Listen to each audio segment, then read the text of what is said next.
사건이 지금 어디에 있는지 아십니까? 제가 여쭤보겠습니다. 이게 지금 어디 고소가 됐거나 뭐 소송이 들어온 게 있습니까? 윤석열 총장을 정면에서 다루기 시작했다. 한국경제보도는 윤석열 검찰총장 장모의 잔고증명서 위조 의혹과 관련 검찰이 수사에 착수한 것으로 확인됐다. 검찰은 최근 윤 총장 장모 사건 관련자들을 불러 1차 조사를 마쳤다.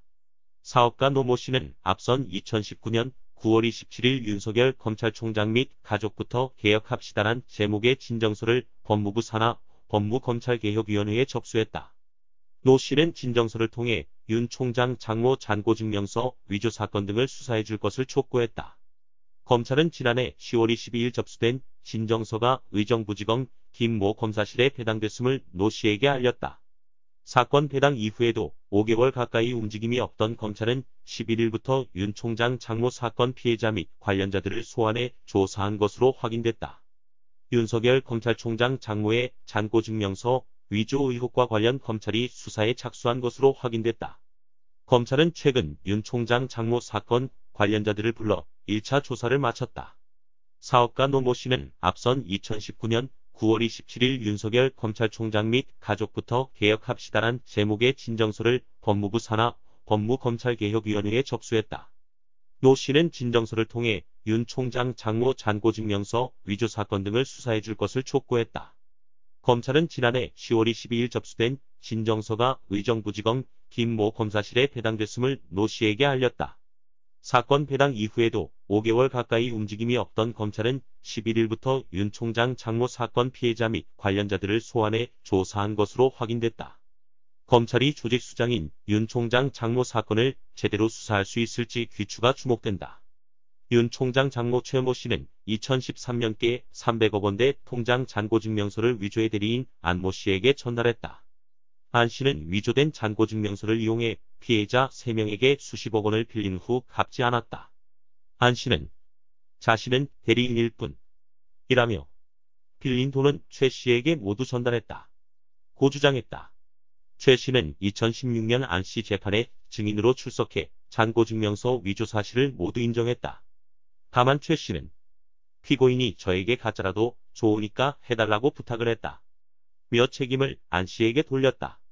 익명을 요구한 판사 출신의 한 변호사는 잔고증명서를 위조한 것이 사실이라면 사문서 위조죄에 해당하고 이를 이용해 돈을 빌렸다면 위조 사문서 행사에 해당된다.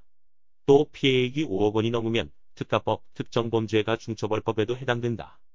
모든 의혹이 사실이라면 실형이 예상된다 고 했다.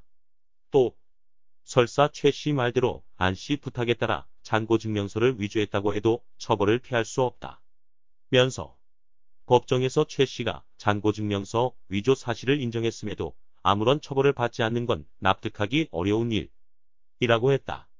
이와 관련해 MBC 스트레이트는 지난 9일 윤 총장의 장모 최 씨가 지난 2013년 땅 투자금을 마련하는 과정에서 350억 원대의 은행 예금 잔고증명서를 위조 사용하는 등 투자 의혹을 받았음에도 검찰 수사를 피해왔다 며 집중 보도했다.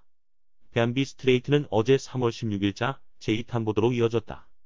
이날 방송은 윤석열 검찰총장의 장모 최모 씨를 둘러싼 여러 의혹 보도 이후 검찰이 뒤늦게 수사에 착수한 것으로 전해졌다.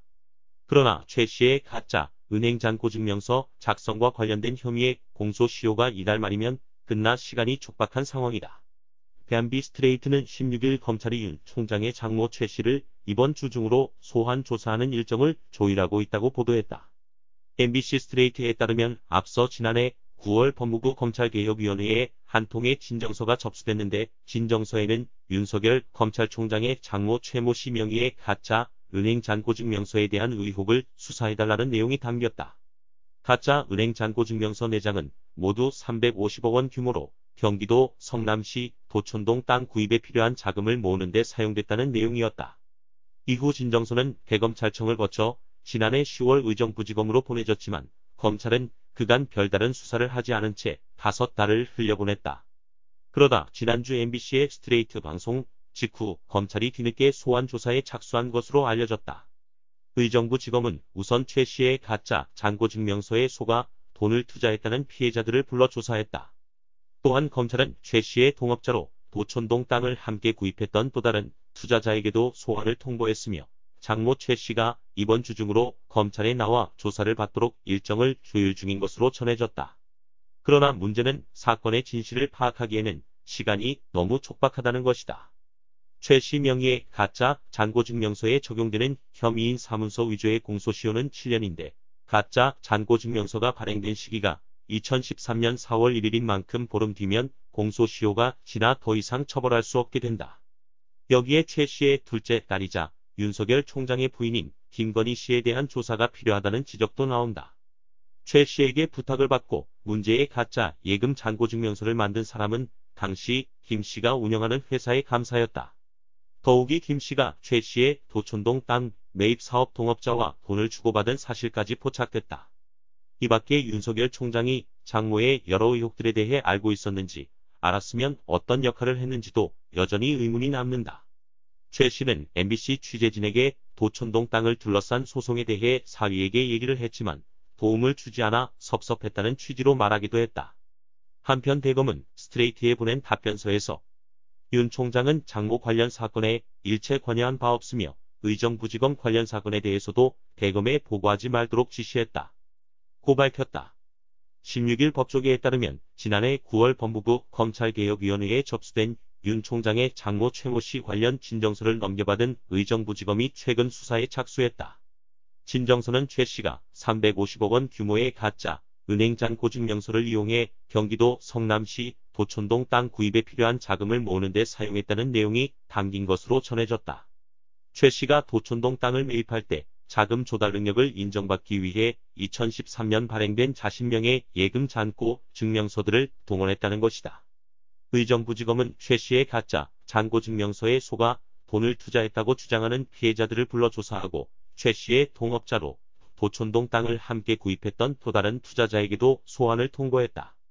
아울러 이르면 금주중 최 씨가 소환 조사를 받도록 최 씨 측과 일정을 조율 중인 것으로 알려졌다. 앞서 최 씨는 언론 인터뷰 등을 통해 나도 피해자 라며 제기된 의혹을 부인한 바 있다. 이런 여러가지 정황에 비춰 공소시효가 이번 달로 끝나는 걸 이용해서 최대한 그럴싸하게 포장만 하다 넘어가려는 거 아니냐는 눈총을 사고 있는데 윤석열 총장의 국회 청문회 발언이 새삼 주목받고 있다. 조국 수사를 통해 보여온 사례에 비춰보면 표창장 위조 사건보다 훨씬 명확한 이번 사건을 어떻게 취급할지 예상되기 때문이다. 윤석열의 법을 이용하는 검사가 양아치지 그게 검사냐 하는 말이 과연 실제로 양아치 윤석열이 되지 않겠는지 두고 볼 일이다. 지금까지 MBC 스트레이트가 연속 2회 방송한 윤석열 장모님의 수상한 소송편을 살펴보았는데요. 내용이 좋았다면 좋아요, 구독은 큰 힘이 됩니다. 구독은 무료입니다.